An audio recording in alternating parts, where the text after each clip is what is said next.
presenting the transcription feature, Superman. Guys, look! It's a bird! It's a plane! It's Superman! And now, Superman, strange visitor from the planet Krypton.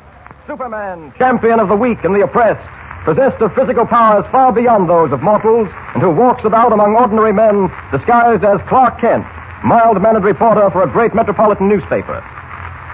Can a freight car, sandwiched in among 100 others, disappear into thin air on a trip between one station and another? Well, that's the problem Superman is now trying to solve.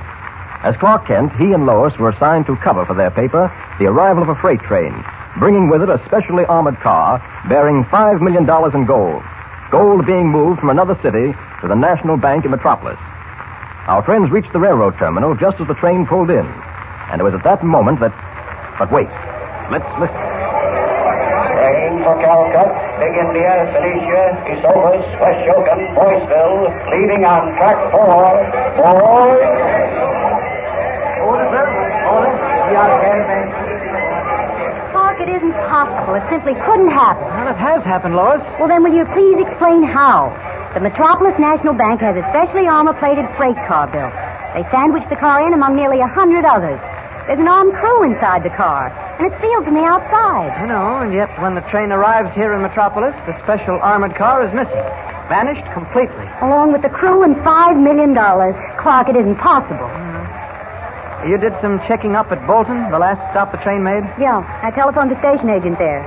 Wanted to get a few details on the story we're supposed to write. And he told me he checked that car through when the train made its last stop there. Well, then if we can believe his story, the freight car must have disappeared between Bolton and Metropolis. Come on, Lois. Where to? Have a talk with the engineer. I want to find out definitely whether or not this train stopped between here and Bolton. Yeah, I'd sort of like to know about that myself.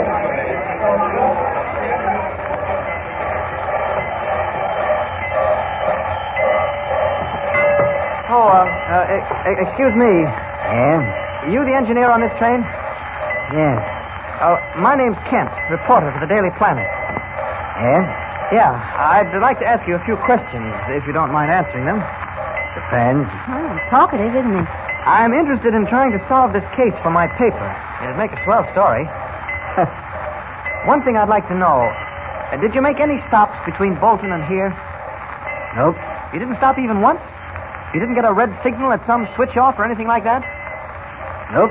Well, look, was there anything that struck you as being peculiar about it? Anything on this run that you never noticed on other trips? Nope. I see. Well, thanks a lot. Welcome. Come on, Lois. Well, he was a man of few words, Clark, but he certainly said a mouthful. You'd have to be a Superman to solve this case. Maybe, and maybe not. Well, we haven't got very far anyway.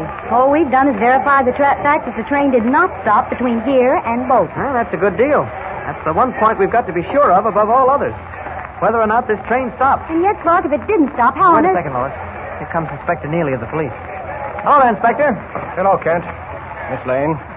Well, what do you make of that car vanishing so completely, Inspector? Kent, if I knew the answer to that one, I wouldn't be looking so worried. Well, there must be some explanation for it. When you find it, drop me a line. I'll see you later. He is worried, Clark. Well, $5 million is a lot of money. Well, where to now?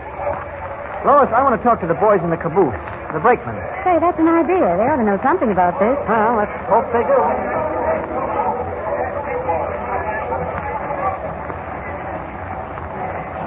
This case.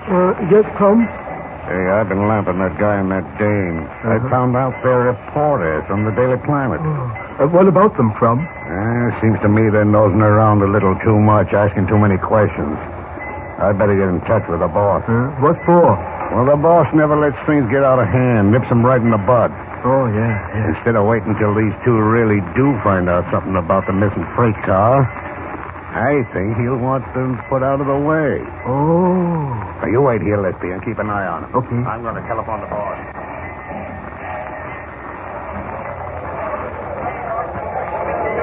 Well, that brakeman didn't have much to tell us either.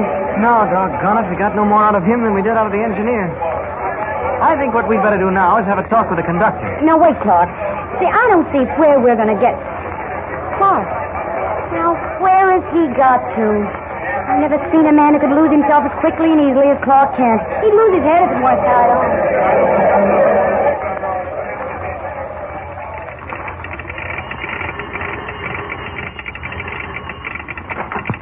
Bolton Station speaking.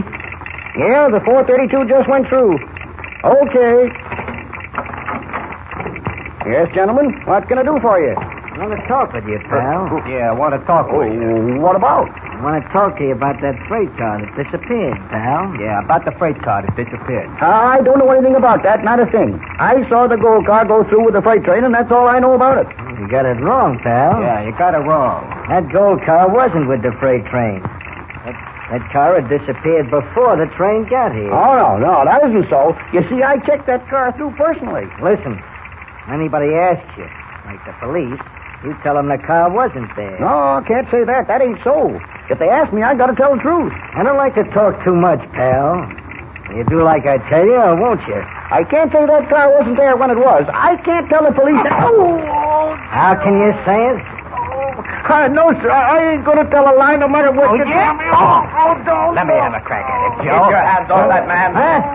Hey, look, Bill, a masquerade costume. Yeah, costume. What have you been doing to this man? Scram, pal, you'll get hurt. I wouldn't try any rough stuff, boys. Okay, you're asking for it. Let him have it, Bill. With the greatest of pleasure. Holy mackerel, you lifted Bill right off the floor. Yes, and now the same goes for you, pal. Stay away from me. I got a gun. Stand back. Stand back or I'll shoot. Try it, pal. Fall down, blast you. I can't understand it. Now it's my turn. Here, now. Oh, put me down. Put me Now, down. let me see. Shall it be through the door or the window? No, please. The window will do, I think. No. You can take your friend with you. Well, that's that. And now, my friend... Who are you? Don't worry, I won't harm you. What did those men want of you? That freight car, the one that disappeared. Yes? They wanted me to swear it had disappeared before it reached here. And it hadn't? No, sir. That car was okay when it reached here. I checked it through myself. You did, eh? Well, that's all I came here to find out. Thank you and goodbye. Huh? Well, I'm sure now that that freight train made no stops between here and Metropolis. And I'm also sure that the special gold car disappeared between those two places. That covers a lot of trackage. So there's only one thing to do. Up, up, and away!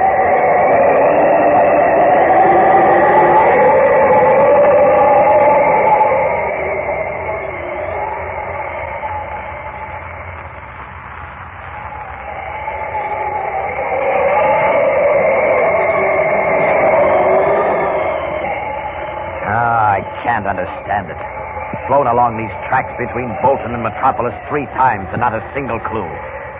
The most baffling mystery I've ever come across. Almost as though some giant hand had reached down and picked up that missing car. Not one single clue. Wait a minute. What's that? Down. Oh, stone from someone's ring, eh? An emerald. Funny. Unless someone dropped it from a passing train. A large emerald. And an expensive one, too. I'll have to try to find the owner. But that'll have to wait. Now, up in the air again. Up, up, and away!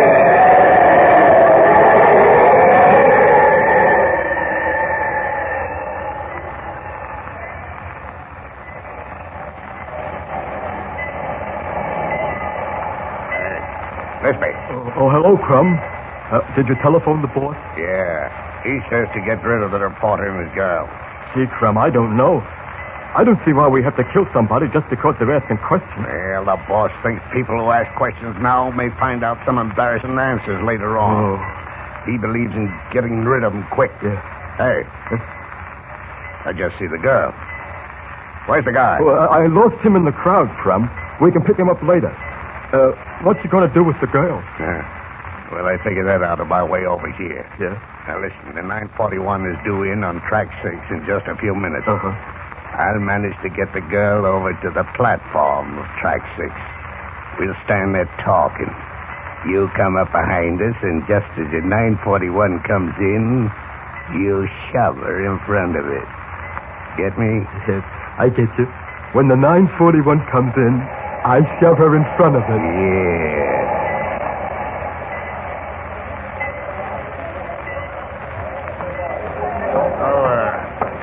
Excuse me, Yes? You're a reporter for the Daily Planet, ain't you? Yeah, that's right. Well, I got a story for you about this missing freight train, if you care to hear it. I certainly would. Well, would you mind coming over to Platform 6 with me? I'll tell you there. Okay. Hey, wait a minute. Why do we have to go over to Platform 6? Well, you see, I promised to meet a friend who's coming in on the 941. I don't want to miss him. So, if you don't mind... Well, if I want that story, I guess I haven't any choice in the matter. Okay, then. Just let's move over to Platform 6. I'll tell you all about it. The 941 comes in. 941 arriving on track 6. 941 on track 6. 941 arriving on track 6. Let's see. Oh, there you are, Crumb. Did you telephone the boss? Yeah, he says to get rid of those two reporters who've been asking questions of everybody. Gee, Crumb, I don't know. I don't see why we have to kill anybody just because they're asking questions. Well, the boss thinks people who ask too many questions now may find out some embarrassing answers later on. Oh. He believes in getting rid of them right away. Uh-huh. Hey. Yes? I just see the girl. What happened to the fellow who was with her? I left him in the crowd, Crumb. We can pick him up later. What's she going to do with the girl? Well, I figured that out on my way over here. Yeah? Now, this is what we'll do. The 941 is due in on track 6 in just a few minutes. Uh-huh. Now, I'll manage to get the girl over to the platform at track 6. We'll stand there talking. You come up behind us. And just as the 941 comes in, you shove her in front of it. Get me? Yeah, I get you. When the 941 comes in, I shove her in front of it. Yeah.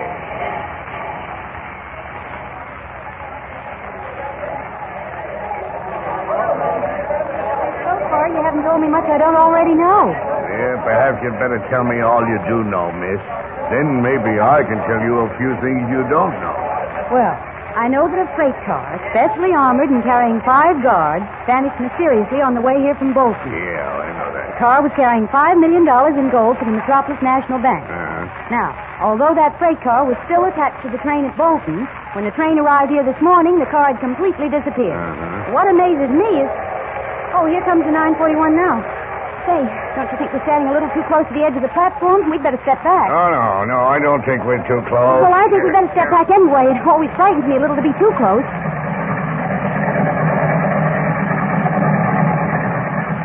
As the 941 puffs its way into the station on track 6, the man called Lispy edges closer and closer to Lois, waiting for the right moment to push her in front of the oncoming locomotive.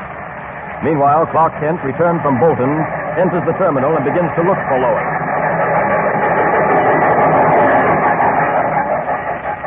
I wonder where Lois can be. She must still be here in the station because I haven't been gone long. Oh, there she is at the other end of this platform talking to some man. I'd better go down and... Wait. That man coming up behind her.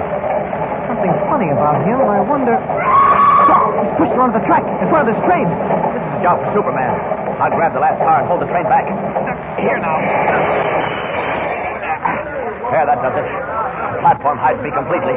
With my feet dug into the railroad ties, I can hold this train back as long as necessary. The engineer has applied the brake. My work is done. You just bruised a little. Anybody get the guy who pushed her? Oh, happened so quickly, no one had a chance to grab him. He got away in the crowd. Well, I'll say one thing. She's lucky to be alive. How the engineer brought that train to a stop so quickly is beyond me. Yes, sir. It was all... And so, once again, unknown to Lois Lane, Clark Kent, as Superman, is the instrument of saving her from death. Later in the day, when Lois has recovered from the shock of her experience, she and Kent are sent by Editor White to the Metropolis National Bank, there to cover the story of a meeting between Inspector Neely of the police and Reginald Van Doren, president of the bank. Listen. Please make yourself comfortable. Mr. Kent, you may sit here. Miss Lane over there. Inspector over here. Thank you. Inspector, you can well realize this has been the most harrowing day of my life. That freight car is not found and the $5 million recovered, this bank may have to close its doors. Well, the bank has reserves, hasn't it, Mr. Van Doren? Oh, yes, Mr. Kent. We have another $2 million. Last resort, I may have to have that brought on here to cover my deposit. Mr. Van Doren, would you mind giving me all the details as to that gold shipment? The number of gold bricks, the numbers on them, and all the rest of it? Glad to, Inspector. My secretary, Mr. Fortune, has those figures. Fine. Yes, Mr. Van Doren? Fortune, bring in the figures on the gold shipment, please. Certainly, sir. Why, that's an odd name, Mr. Fortune. Quite appropriate for the secretary of a bank. It is that. Yes, Fortune's been with me many years. Invaluable man. As a matter of fact, I presented him not long ago with a sort of token of the bank's esteem and gratitude for his years of service. Oh, did you? Yes, a rather unusual ring containing one of the largest emeralds I've ever seen. A large emerald? Yes. You seem interested, Mr. Kent. I'll ask Fortune to show it to you. Here he is now. The figures you wanted, Mr. Van Doren. Thank you. Oh, Fortune, I see you're not wearing your ring. One the bank gave you some time ago. No, sir, Mr. Kent here wanted to see it. He's interested in precious stones. Do you have it with you? No, sir, I haven't. You usually wear it all the time. What is Mr. Van Doren, I was hoping I wouldn't have to tell you. The truth is, sir, I've lost the emerald. You what? Yes, sir. Must have worked loose in the ring and fallen out. And I'm going to put an ad in the paper, sir. I don't think that would be necessary, Mr. Fortune. What's that, sir? This must be the emerald you lost. Why, so. Where did you get that beautiful emerald? Why, I picked it up at the railroad terminal this morning. You must have been down at the terminal, Fortune. Yes, I was. Are you sure of that, Fortune? I thought you told me you'd spent the morning here at the office. Well, I did, except for a short time. I went down to see the shipment come in. Mr. Kent, I don't know how to thank you. Oh, glad to be able to return it to you. You're sure you found it at the terminal, Mr. Kent? Could you have lost it anywhere else? Why, no, I don't think it. You asked that question in a sort of peculiar way, Mr. Kent. Not at all, Mr. Fortune. I just thought I'd ask. You see, it's the reporter's job to ask questions. And funny thing, he usually gets the right answer.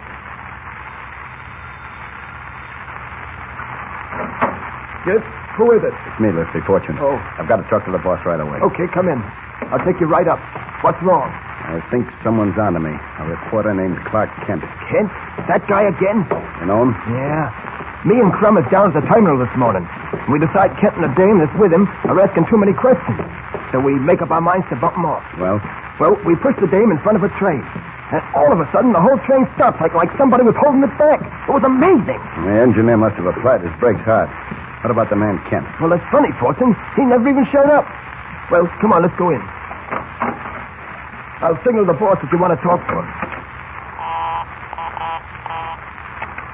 Yes? Fortune is here, boss. He wants to talk to you. Fortune, I'm glad you've come. I wanted to compliment you on today's work. Had it not been for the information with which you supplied us, we could never have succeeded today in making that freight car vanish. I still don't know how you did it. But that isn't what I've come to talk about. Oh? You remember that emerald ring of mine? Very well. Well, I lost the emerald out of it. I had a feeling I lost it the other day when I was doing that job you wanted done out along the railroad track. Between here and Bolton, yes. Well, a certain reporter named Clark Kent produced the emerald today in Van Doren's office. He said he found it in the railroad terminal. But I know he didn't because I haven't been near the terminal. And using Kent's suspect you, eh? Yeah. Very well. We must rid ourselves of Mr. Kent. Watch him and the girl closely. The moment you find them in a place where they intend to remain for, let us say, half an hour or more, let me know immediately. I shall see that they are taken care of. Okay, boss.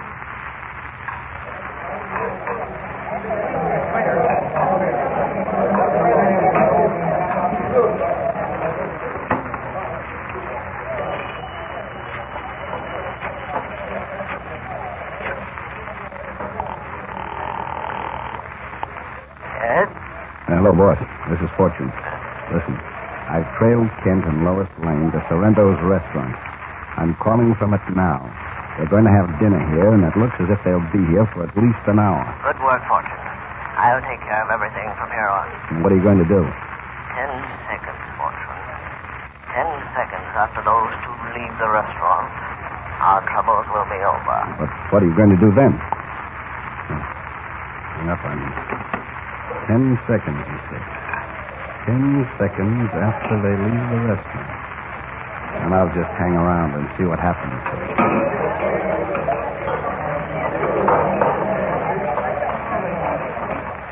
Frankly, Clark, I don't see why you can't leave this entire mystery to the police. You're not a detective, you know. Well, you don't have to keep throwing it up to me, Lois. No harm trying to solve the darn thing. Are you finished? Mm-hmm. Well, then what do you say to taking in a movie, huh? That's a swell idea. Take our minds off disappearing freight cars and such anyway. Okay, then let's go. I'll pay the check and be right with you. Waiter. They're leaving now. 10 seconds after they step through that door to the street, it'll be all over. 10 seconds, and Mr. Kent will never bother us again. Well, you all set, Lois? Hey, wait a minute. Quite a gale blowing outside. I'd better wear this fur piece instead of carrying it. All right. Here, let me help you. There. Thank you. All right, let's go. Taxi, sir? Taxi? No thanks. We'll walk. Oh, it'd be good to walk on a brisk night like this. Yeah. You know, Clark, the more I think about that freight car vanishing along with $5 million in gold, well, the more confused I become. Confused is hardly the word. How a specially armored car with a crew of men inside it could possibly disappear without a trace? Look out! That truck, Lois! Quick, look out!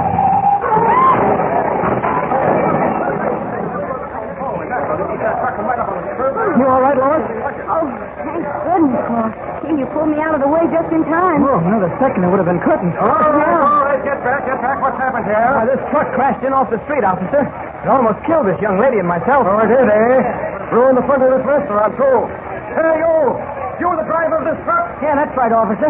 I can explain all this if you'll just give me a chance. Go ahead, I'm waiting. Well, I think the steering shaft broke. Oh? I turned the wheel to go around this corner and nothing happened. Next thing I knew, I was heading out of the sidewalk, and there was nothing I could do. see. I stopped you from putting on your brakes. Well, I suppose I could have done that, but I was so excited, I guess I just didn't think. I'll say you didn't. Clark, where are you going? I'll be back in a minute. Honest, officer, it wasn't my fault. no. My company will pay for the glass window I crashed into. Let me see your license and your registration while you're about it. Oh, sure. Sure, here you are. Now, let's see. Michael D. Hey, you! What are you doing up in the seat of that truck? I just wanted to see what really had gone on with this truck, officer. Well, the law will take care of that. Now get down out of there. Come on, get down. Okay. Now. Well, let's have a look at this license again. Well, officer, honest, you can't blame me. I couldn't do it. Maybe not, and then again, maybe you could. Anyways, I'll have to give you a summons. You can explain it all to the judge in the morning. Now, come on.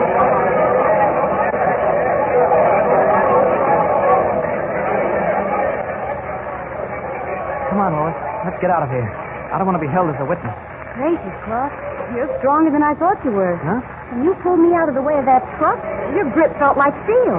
Oh, you just imagine that in the excitement of the moment. I guess you're right. Heavens, we're lucky to come out of this accident alive. That was no accident, Lois. What? I got up into the seat of that truck to find out whether or not that steering gear actually was broken. It wasn't. You mean the steering gear was all right? Of course it was. I've never yet heard of the steering gear of a truck breaking without being subjected to some unusual strain. They don't make them that way. Then that was an attempt on our lives. Exactly. Now I know why our friend Fortune, Secretary to Van Doren of the Metropolis National Bank, was following us tonight. Fortune was following us? Yes, I didn't say anything because I didn't want to upset you. Fortune must have been keeping an eye on us, Lois. The minute we entered Sorrento's restaurant, he relayed word of our presence there to someone else. Yes, but who? Well, that I can't tell yet. When we do find out who it was, we'll have the solution to this whole mystery. But, Clark, why didn't you tell that cop back there that the steering wheel was all right? Why didn't you have the truck driver arrested? Oh, it wouldn't have done any good. The truck driver is merely a tool, and I don't think he'd talk. Now, Fortune... What about Fortune? Well, Fortune is our answer to this entire problem, Lois. I think you'll agree that he must be mixed up in this mess somewhere. There's no doubt of it. All right, then. The thing to do is get hold of Fortune and force him to talk. He can lead us to the real head, the real brain behind this mystery. Why, I'll bet anything that once we get Fortune to talk, we'll find the answers to how that freight car disappeared, where it disappeared, and where the $5 million is now located. Sounds reasonable enough. Now, how do we get hold of Fortune? Well, only through the bank, I'm afraid. And that's closed now. We'll have to wait till tomorrow morning. And then what? Then we'll pay a call on Mr. Van Doren, president of the bank, explain to him our suspicions about Fortune, and then put Fortune on the pan. And you think you can make Mr. Fortune talk? No, but I imagine Mr. Van Doren can. I knew it couldn't be true. True? What are you talking about, Lois? I thought for a moment you were beginning to develop some backbone. Sorry, my mistake. A few hours later, in the hideout of the boss, matters begin to take another turn. Listen. This is Lisby, boss. Can you hear me? Yes, Lisby, did you get the truck driver? Yes, I got him all right. The boys have him outside. Tell them to bring him in. Okay. Bring him in, boys. Honest, it wasn't my fault. I did my best, but that guy Clark Kent saw me coming. Shut up. All right, boss. You who drove the truck. Your name is Michael, is it not? Yeah, that's right, boss. Honest, it wasn't my fault, boss. Lisby here told me exactly what you wanted done, and I did. Please. You must forgive me, Michael, but I am not interested in excuses. The men who work for me must be thoroughly efficient. When I give an order, I must be able to feel that order will be carried out to the letter. I can no longer depend on you, Michael, and so we must leave our happy little family. You mean you're firing me? Yes, Michael, you're fired. I know what that means. It don't just mean I can walk through that door and then I'm through it. It means when I leave here, you men will follow me. Lisby and a Crumb and them other guys, and when I get far enough away from here, they'll... The man babbles. Take him away. You can't do this to me, do you hear? It ain't gonna happen to me what happened to them other guys you fired. Come on, pal. They find them guys with a bullet through their head. It's all right, boss. The boys will take care of him. Good. Lisby, the failure of that truck driver to complete his job puts us in a far more difficult spot than we were in before. Clark Kent may have had suspicions before, but he'll be sure now. Kent now knows definitely that Fortune is implicated in the vanishing of that freight train. Well, then it looks like we've got to get rid of Kent and do a good job this time. No, that isn't quite necessary. Well, what do you mean, boss? If we don't get rid of Kent, he's liable to make trouble. Possibly. However, there's one other way of accomplishing our design, and it's this. Suppose instead of getting rid of Kent, we simply... Mr. Van Doren will see you in a moment. Oh, thanks. Clark, the more I think of it, the more I wonder if we're doing the right thing. What do you mean, Lois? Well, I'm beginning to wonder if we're right about Mr. Fortune. Somehow he doesn't seem like the sort of person who... Lois, I don't suspect Fortune only because I know he was following us last night. There's that business of the emerald I found, the emerald he dropped from his ring. Well, what's wrong with that? Anyone's likely to lose the stone out of a ring, and there's nothing unusual when you're picking it up in the railroad terminal. Or did you pick it up in the terminal? Better come clean, Mr. Kent. Where did you find that emerald? Well, to be frank about it, Lois, I found it lying near the railroad tracks between here and Bolton, about 5 miles out of town. 5 miles out of town? Uh-huh. What were you doing out there, and how'd you get out there? I borrowed a hand car. You know, one of those cars workmen use to inspect the tracks. You sure of that? Of course I'm sure. Why? I don't know. Sometimes I get a funny feeling that... Well, if you're not telling me everything. Oh, well, never mind. Why didn't you say you'd found the emerald on the tracks 5 miles out of town? I didn't want to arouse Fortune's suspicions. It looks as if I did. Will you come in, please, now? Oh, thank you. Lois? Thank you, Clark. Come in, Miss Lane, Mr. Kent. Good morning. Sit down, won't you? Thanks. I suppose you're interested in finding out for your paper whether or not we've made any progress in locating the missing freight car. Progress has been made, Mr. Van Doren, or at least we think it has. Really? Mr. Van Doren, we're inclined to think your secretary, Mr. Fortune, has had something to do with the disappearance of that freight car.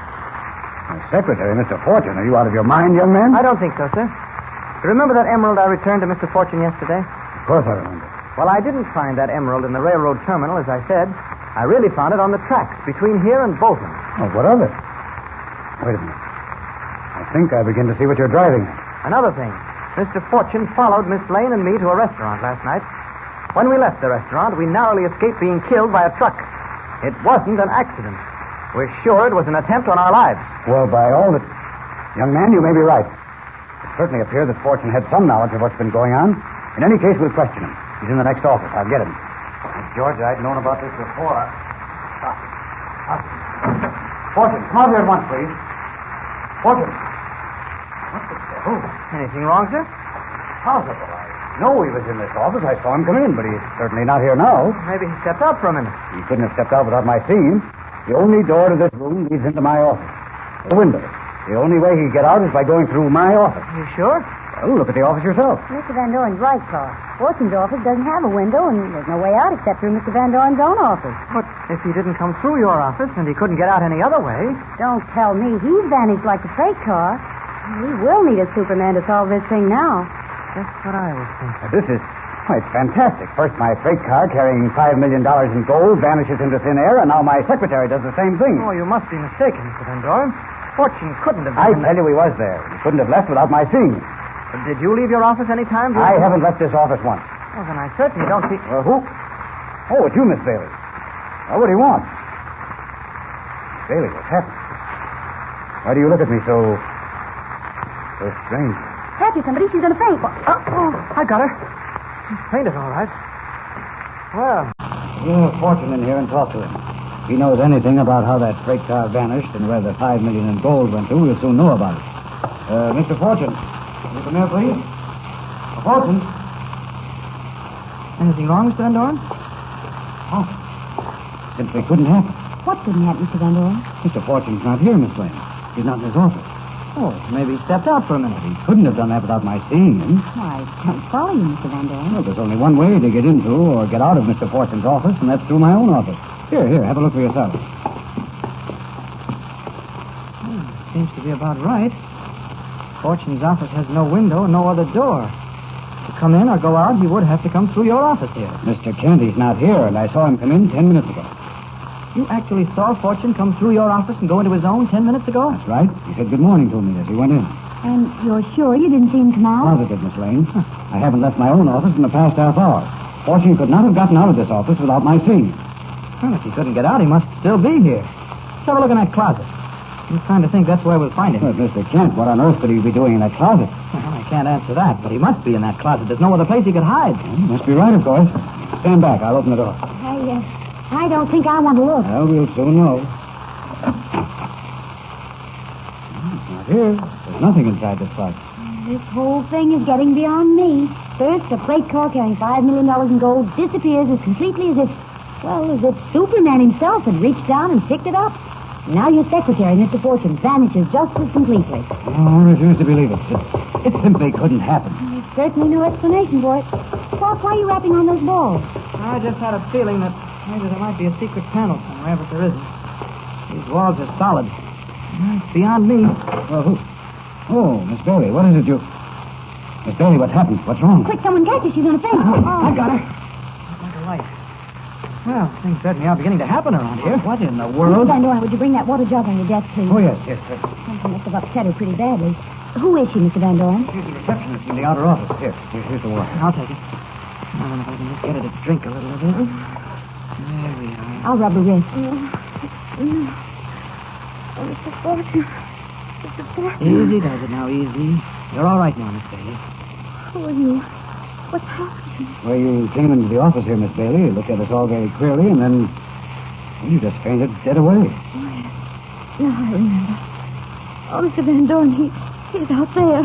Who's out there? Mr. Fortune. Fortune? Fortune's outside there? Jim, come on. Right with you. This is Miss Bailey's little office here. And the door leading to the lobby outside is slightly ajar. Let's have a look. Kent, look. There on the floor. Fortune, all right. Yep, he must have caved in just as he reached the door. Miss Bailey heard him fall, opened the door, and here he was. Is he dead? No doubt of it. He's dead, all right. How on earth did he get out here? Something wrong about all this. Just doesn't make sense.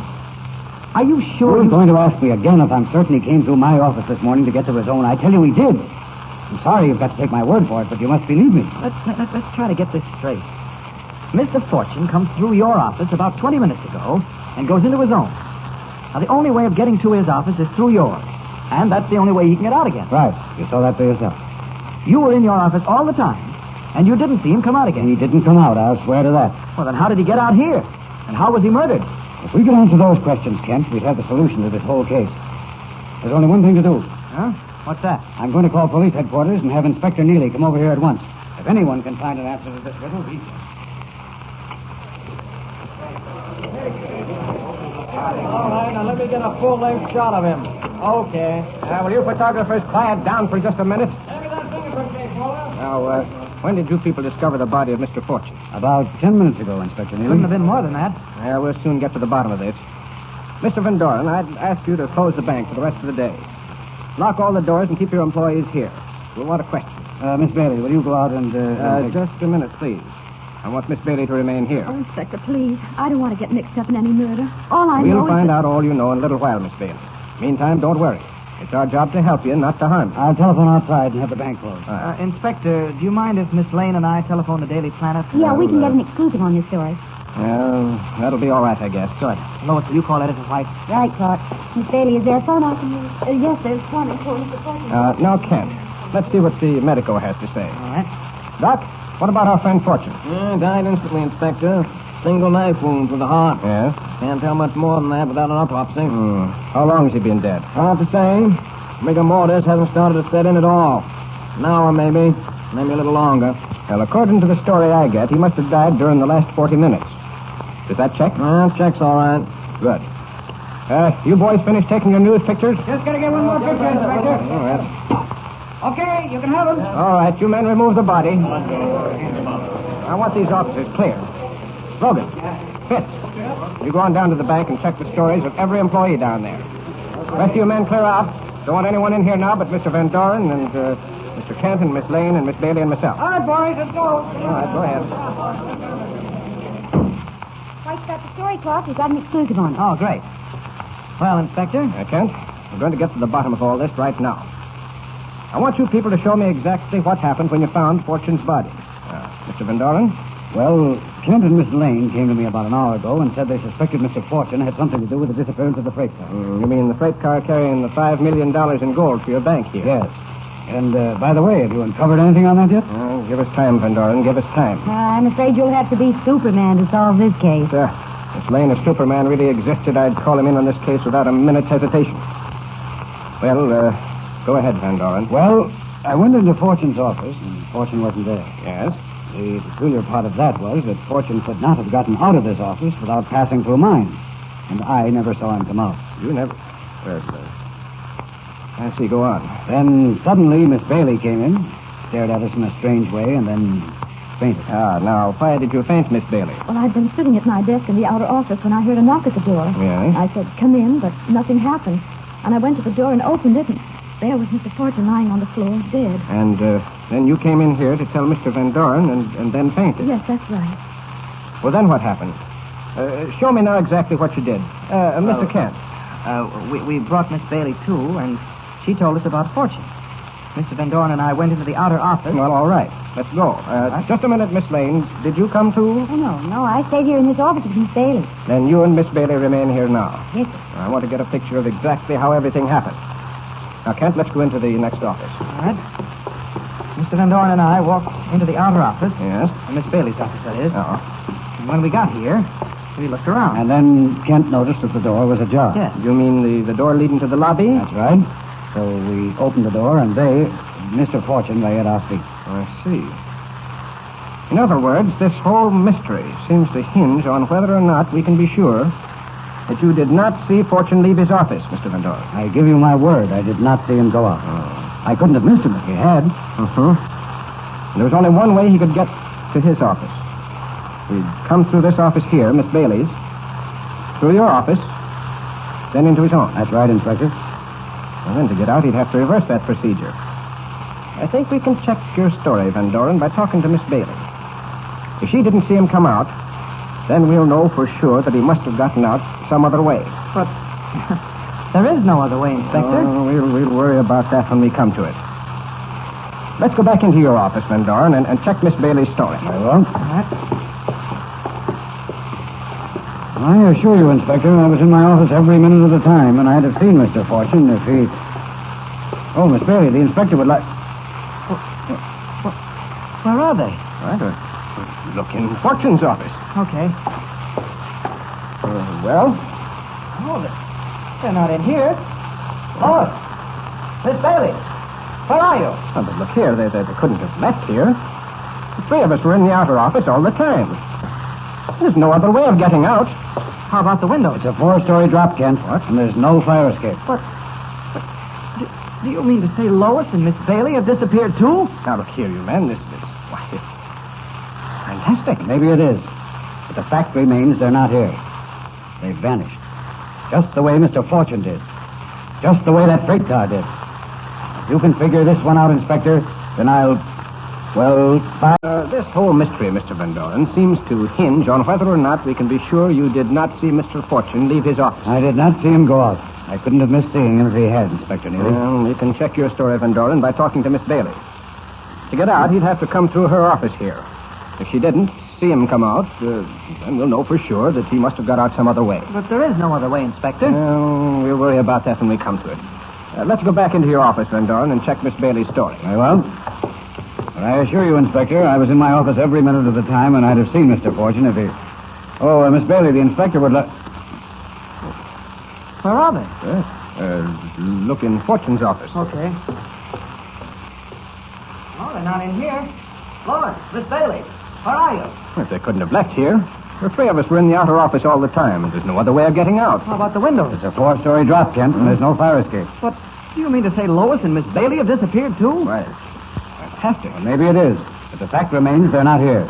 They've vanished just the way Mr. Fortune did, just the way that freight car did. Now, if you can figure this one out, Inspector, then I'll... Well, by jingle, I'll start believing in Superman. I'm beginning to think this may be a job for Superman. Oh, stop talking nonsense, Kent, and let's try to figure this thing out. I'm beginning to think I'm going crazy, what with freight cars and people vanishing all over the place. Well, whoever's behind all this, we can be pretty sure he's a mastermind. Let's have a look at those windows, Van Doren. All right. Well, no fire escape, just as you say. They certainly couldn't have dropped 4 stories to the yard below. Kent, do you suppose... Kent? Now he's not here. Yet he was standing behind us only 30 seconds ago. I'm going crazy. There's no doubt of it. Now I'm going stark raving mad. Now, take it easy, Van Doren. Those 3 people must be around here somewhere. Lois Lane, Miss Bailey, and Kent. Kent, I imagine, just stepped out for a minute. Let's go and see. Kent! Why, Kent? Oh, Kent! Inspector Neely said Lois and Miss Bailey couldn't have fallen 4 stories to the street below. Well, then, if they're not in the office, there's only one place they could have gone. And that's up 1 story to the roof above. I'll just go up these steps leading to the roof and have a look around. No, it doesn't seem... Wait. 3 men out there on the roof. And Miss Bailey. Well, they're carrying Lois to the next roof. Lois is unconscious. This is a job for Superman. You! All of you! Stand where you are. Don't move. Who is that guy? It looks like he's going to a masquerade or something. Well, whoever he is, I'm getting out of here. Get out of the group, Billy. Make your getaway. I said stand where you are and don't move. Yeah? Well, roll this one off your chin, big boy. Oh, no. Okay. Best way to handle you so is to knock your heads together. There. Now to catch the Bailey woman before she gets off that other roof. After her, quick. Up, and away. Stay away from me. I've got a gun. I'll shoot. Put down that gun. They don't hurt you. Why don't you fall down? You're not human. You're not... Oh. Ain't it again. This time I don't think she's faking it. Hello. There come Neely and Van Doren. Must have heard the commotion on the roof and the shots. I'd better get out of here. Up.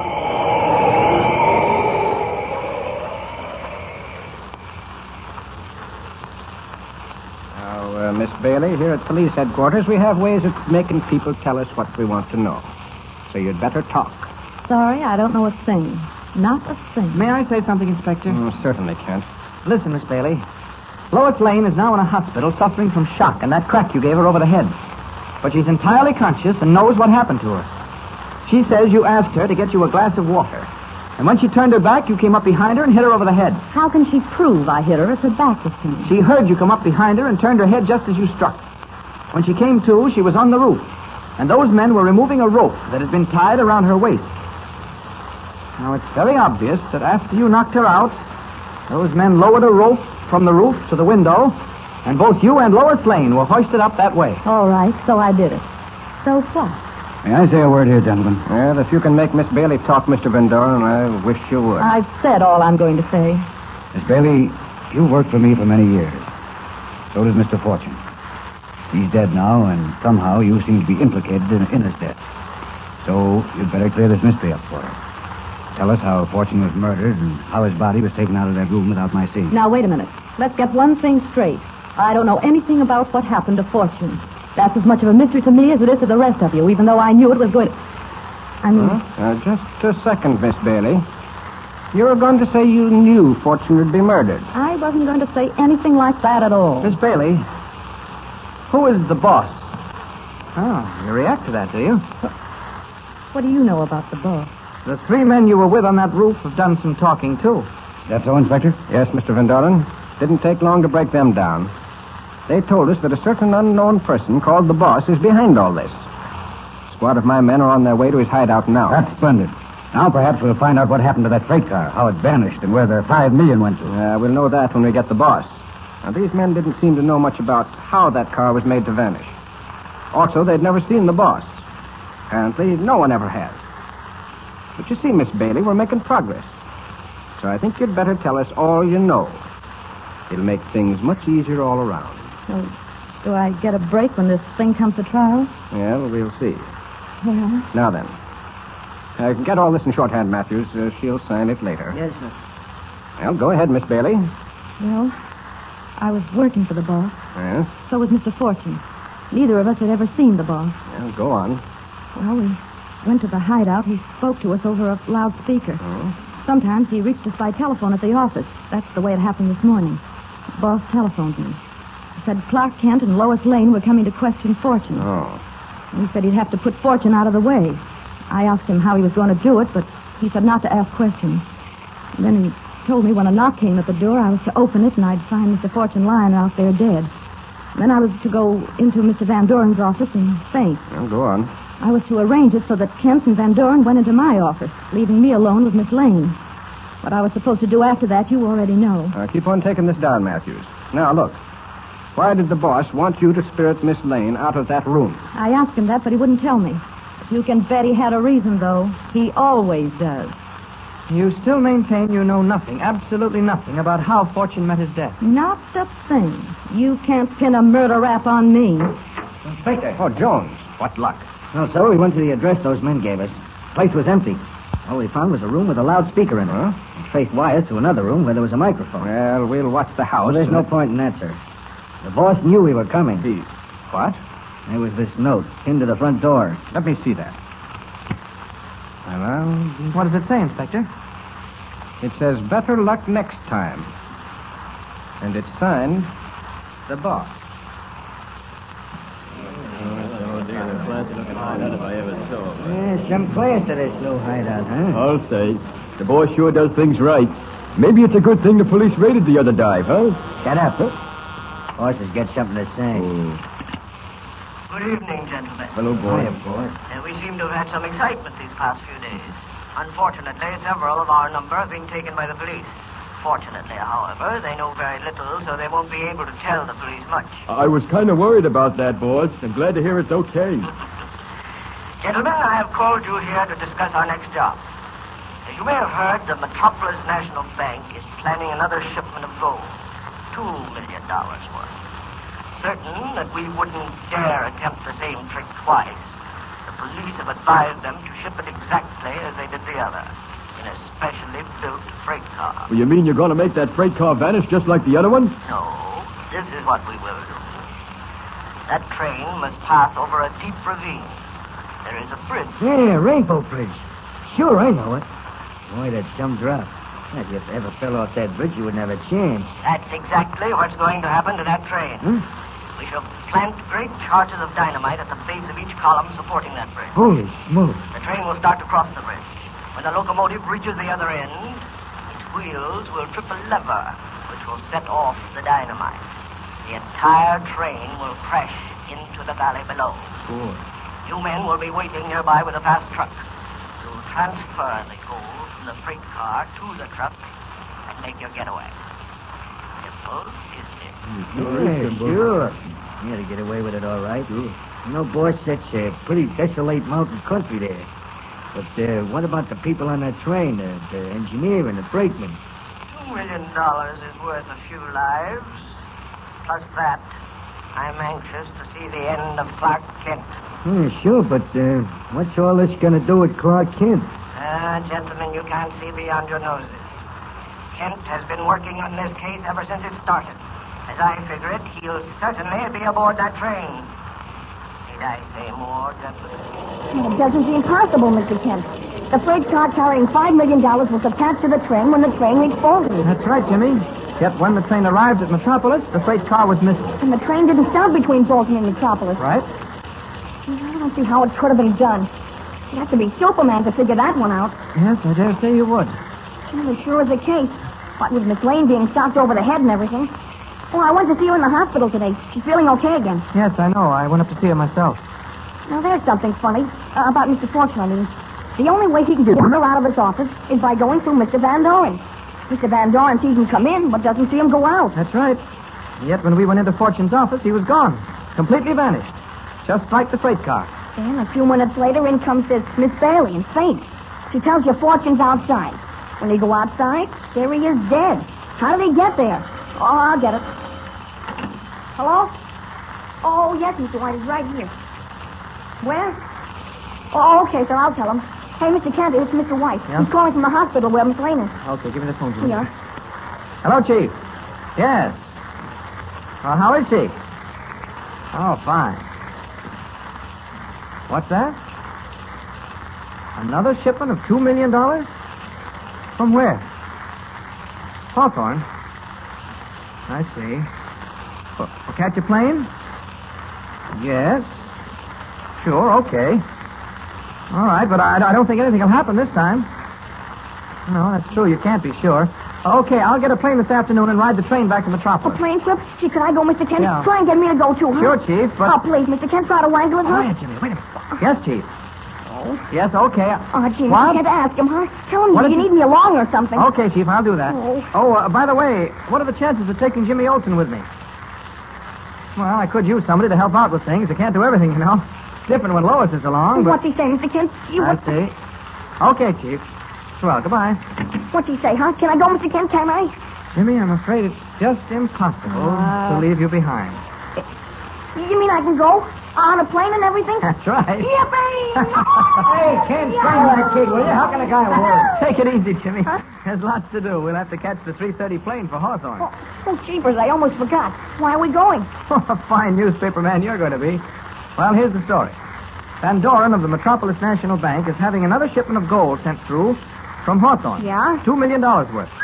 Well, we've got to go to Hawthorne by plane and then come back by train, just to be on the train in case anything breaks. Boy, oh boy, is this going to be exciting. Well, I wouldn't get too excited about it. I don't think anything will happen this time. Why not? Well, for one thing, I don't believe the boss would try the same scheme twice. For another, I doubt whether he'll have the opportunity with the police hot on his trail. Yeah, but gee, riding an airplane. Well, you won't even get that if you don't scoot home and get some things packed. I'll meet you at the airport at 3:25. I'll call up now and reserve seats on the plane. Tickets will be waiting for us in the office when we get there. Boy, I'm on my way. See you at the airport. Kind of knocks my plans into a carcat. I wanted to have another look at those tracks between Bolton and Metropolis. I've got a theory as to how that freight car vanished. Now I've got to go to Hawthorne. I wonder... Why, sure. I could send Jimmy on by plane and then meet him at the train later. I'll do that. I can leave a message for him at the airport ticket office. Order. Take my bag. Passengers for 3:30 plane assemble at gate 6, please. Passengers for 3:30 plane assemble at gate 6. You Jimmy Olsen? Huh? Oh, yes, sir. I have a message for you from a Mr. Kent. Gee, is the trip called off? Oh, I have your ticket right here. Oh. Mr. Kent said to tell you he wouldn't be able to take this plane, but for you to go on. He said he'd managed to meet you on a train in Hawthorne. Okay. Gee, for a moment I thought the trip was on. Here's your ticket, and I think you'd better get on the plane now. Okay. Thanks a lot. You're welcome. Oh, stewardess, keep an eye on that boy. He's traveling alone. Inspecting these tracks is a lot easier as Superman than it would be as Clark Kent. I hope Jimmy got my message all right. I couldn't go to Hawthorne without finding out whether my theory about that vanished freight car is right or not. There we are. Now, let's see. The tracks run along the base of this mountain. Why wouldn't it be possible for... Wait. There's a movement in the brush near that track. Better hide. I was right. That brush heap is being moved aside. There's a man emerging from it. I knew it. That brush hides a hole dug into the side of the mountain. An entranceway. They could dig a hole large enough to admit a man. They could dig one large enough to admit a freight car. I'll question that man. You! You there! Stand where you are! What the... Hey. Who are you, buddy? What are you doing here? What's with those trick clothes? I'll do the questioning. Where does that tunnel lead to? Bud, I think maybe you better come with me. What do you mean? Get this straight, fella. Whatever happens, I can't let you go back to town and start blabbing about that tunnel, so you better come with me. I wouldn't. Don't argue, buddy. I got a gun. You better come quiet. All right. I'll come with you. That's the way to talk. Step into the tunnel. Very well. Where does this tunnel lead to? You'll find out. Keep moving. Wow, this is the strangest thing I've ever seen. Take a good look. You ain't going to see it again. You don't mean you're going to... Just keep moving. Just keep moving. Okay, here we are. Now just wait till I open this door. Hey, you guys. Hey, look what I brought you. Shut up, you guys. Shut up. This is serious. Where'd you get this guy, Muggsy? I found him walking along the tracks outside the mountains. Yeah? What were you doing this far out of town on the railroad tracks? Come on, pal, talk. Is that a freight car? Yeah, that's a freight car, all right. What are you doing outside? I'm more interested in knowing what you men are doing inside this mountain. That's a shortwave radio apparatus over that corner, isn't it? I'll ask a question, pal. You answer him. This is so amazing. Yeah? Why, it's like a huge cave in here. A huge cave inside a mountain. Yeah. Anyone riding in a train on the tracks outside would never suspect it. And what's that freight car doing in here? It doesn't look like an ordinary freight car. And that shortwave sending and receiving apparatus. I don't understand it. And we ain't explaining it to you. Okay, buddy. I don't know what you was doing outside or how you got there. All I know is you got to get rid of it. Muggsy. Yeah, what's he going to do? Just stand where you are and keep looking at me. What? Now, listen. Hey, Lois! Why, Muggsy, what did you do? Lois, you see it. I come up behind. I hit him over the head with the iron bar. And he boy. Hey, look at that iron bar. Better too. I see all you men are starting to produce guns. Let me advise you, they'll do you no good. I will see about that. Let him have it, those guns.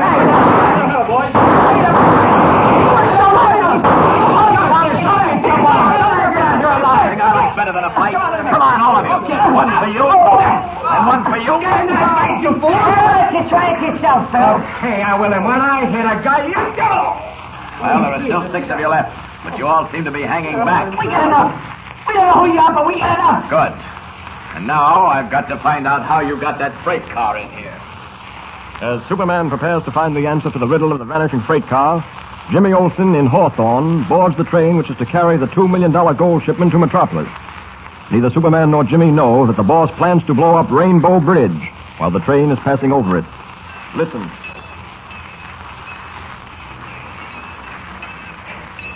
Hey, kid.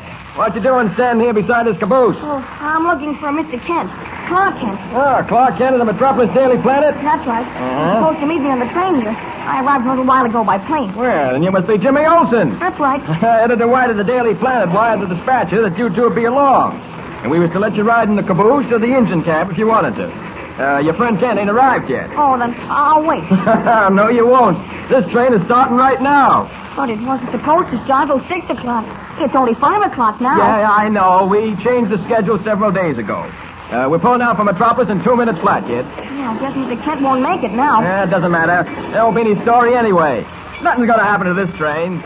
You can ride back to Metropolis, though. Now, kid, where you want to ride? Caboose or engine cab? Oh, gee, the engine cab. That's what I thought. Well, come on. Ain't a boy in the country wouldn't give his right arm to ride in the cab with an engine.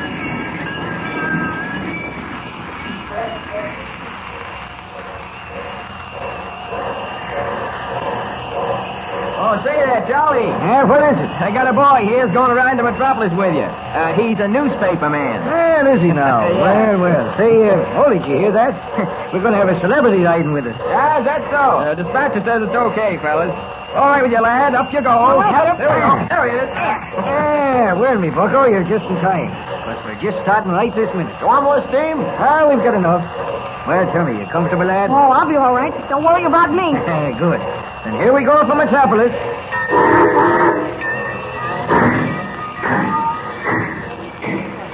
We got enough. We don't know who you are, but we got enough. Good. And now will you answer my questions, gentlemen? Sure. Go ahead, Splendid. The first question I want the answer to is this. How did that freight car, the one standing over there, the one that was carrying $5 million in gold, how did you manage to detach it from the freight train and bring it in here? Go ahead, Bill. You tell him. I can't tell him. You guys know what the boss will do to me if I squeal. The boss? Who is the boss? Come on, open up, or it's going to be just too bad for all of you. We don't know, honest pal. We don't know. We never even seen the boss. What? Any orders we ever had from him, we've gotten through a loudspeaker at headquarters or over this shortwave radio. You've never seen him, eh? At the same time, you're pretty much afraid of him. You don't know the boss like we do.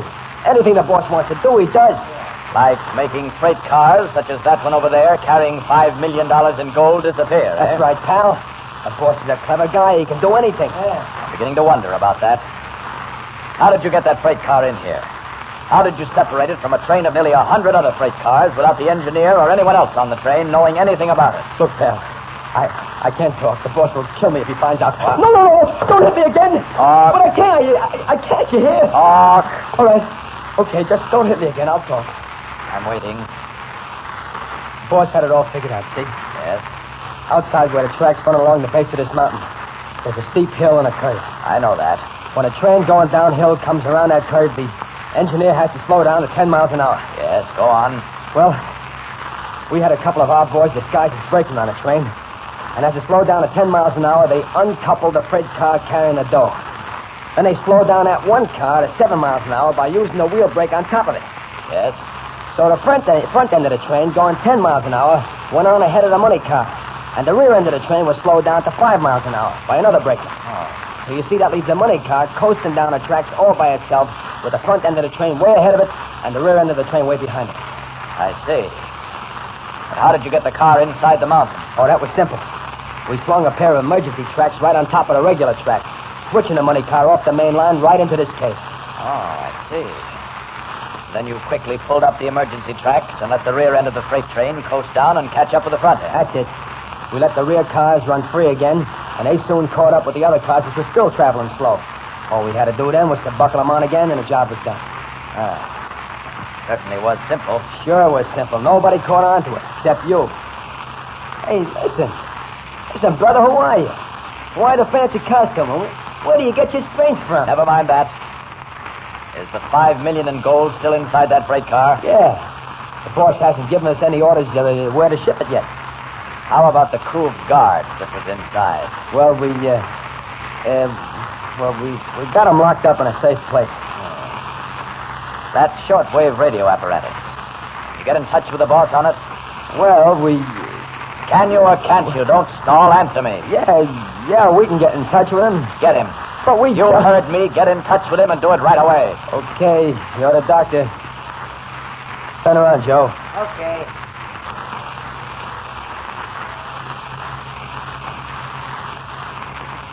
I'll start sending a signal. QX4 calling QXW. QX4 calling QXW.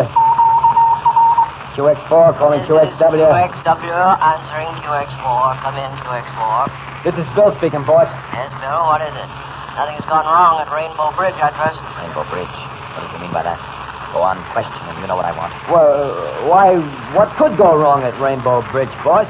Nothing that I know of, but there must be some reason for your call. What do you want, Bill? Tell him to come here at once. Tell him you've simply got to see him. He'll never come. He'll expose himself by coming here. No one has ever seen him. Bill, why don't you answer me? Tell him to come here, quick. Hello, boss. What I wanted was this. Can you come here right away? Why, you know I can't come there. Are you out of your mind, Bill? Tell him it's an emergency. You can't explain.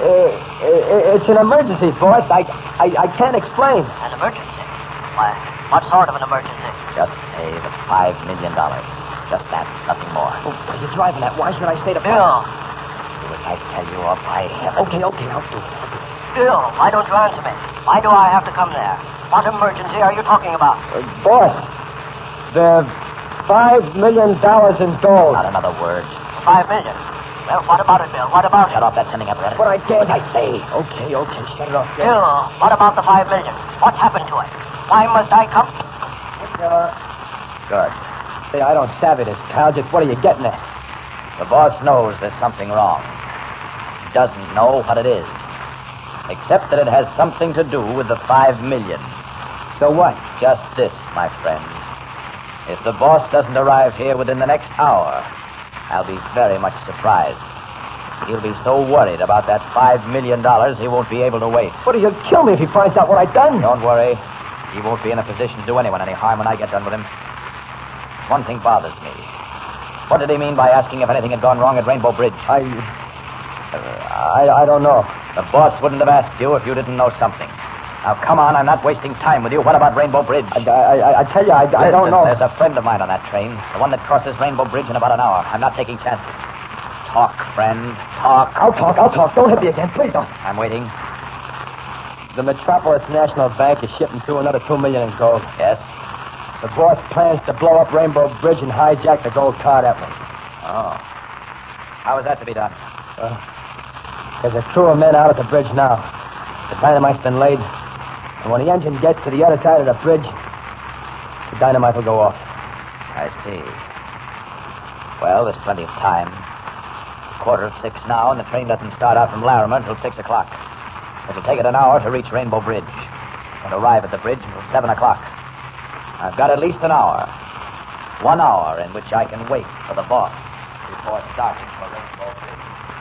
But, unknown to Superman, the train schedule has been changed. Instead of leaving Larimer at 6 o'clock, the train left at 5, and is now only 15 minutes from Rainbow Bridge. Listen.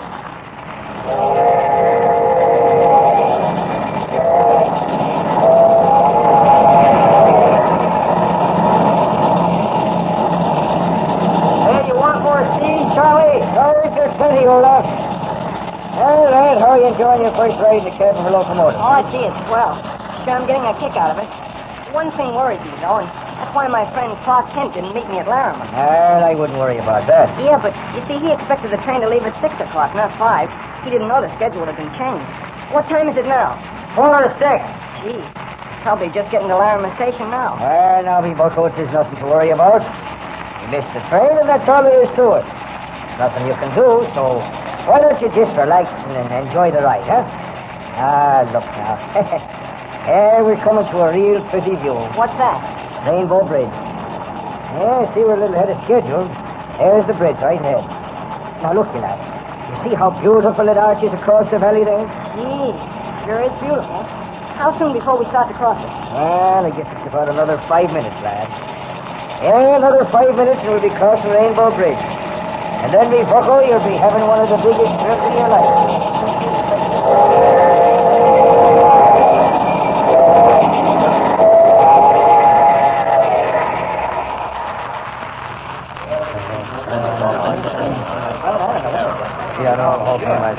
Hey, Bill, you think the boss will come? I don't know. This guy here seems to think he will. He'll come all right.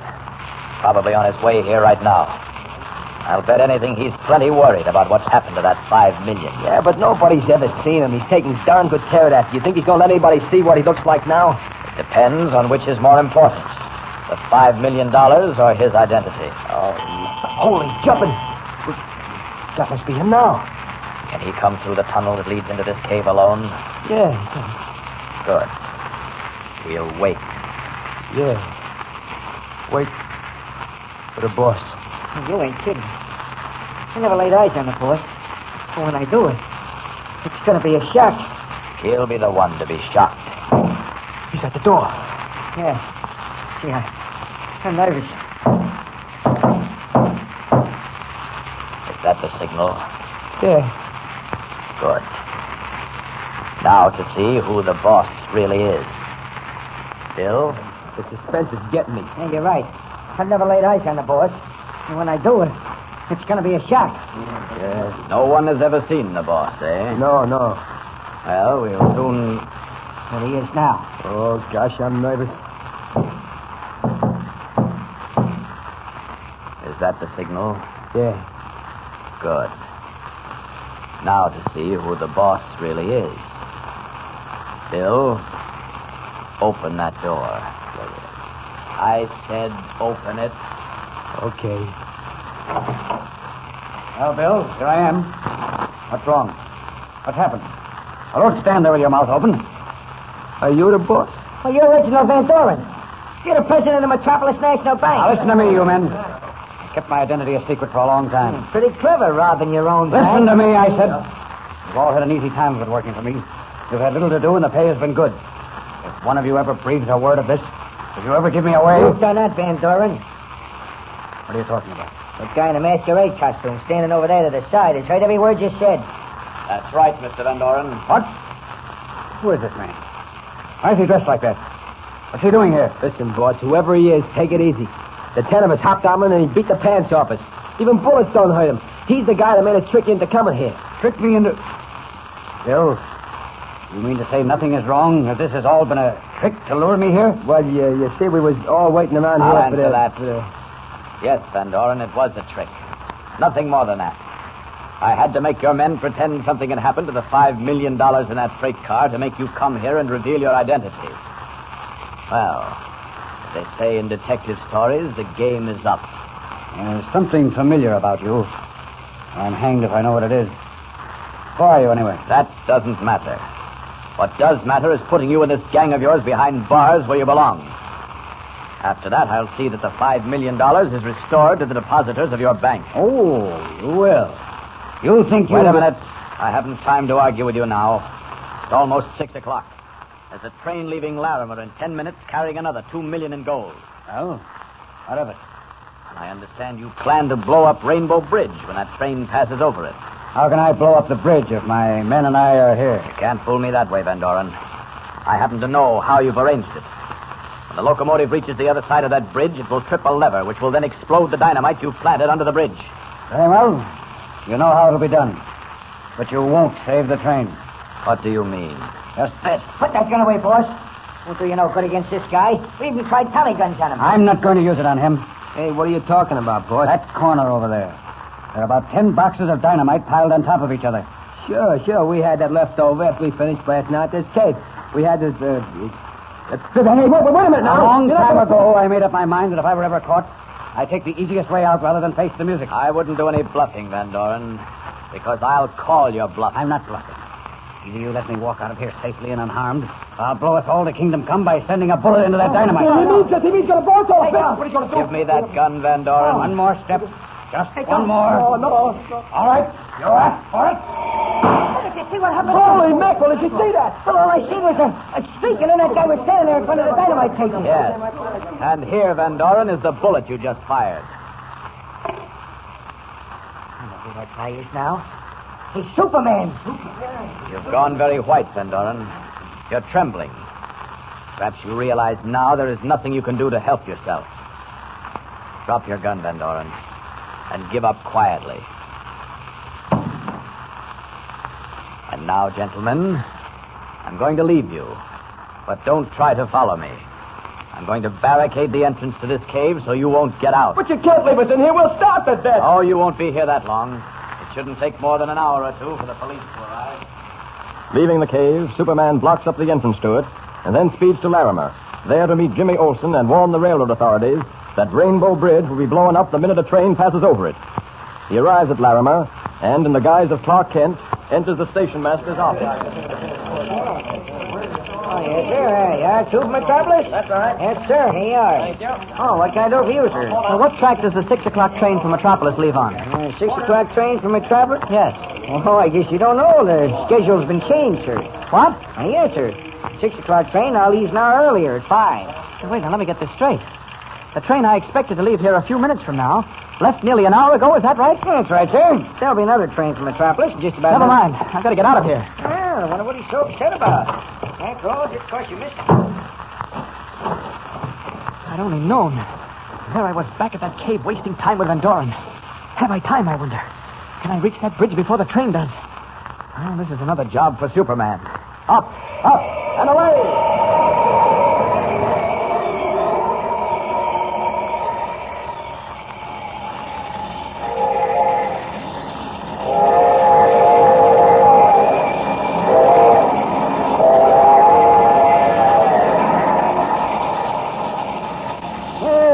We're across the Rainbow Bridge at last. Will you be looking at that view now, would you? Gee, it sure is keen. Look how high we are. How far down to the bottom of the canyon? Oh, 1,000 feet or more. Think of what had happened to you if you fell off. Oh, gee, don't say things like that. Just the thought of it makes me scared. There's nothing to be scared of, laddie. We're nearly to the other side. Just another minute, we'll be across.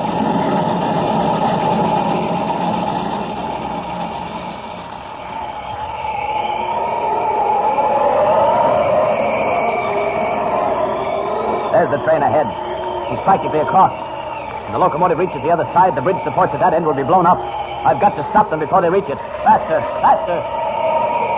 I may make it by a split second. It's just possible I can... too late. There's the explosion. The bridge is collapsing. Only one thing to do. I've got to hold up that bridge until the train passes over it. Down! There, got it. Those timbers creak. But I made it. Just in time.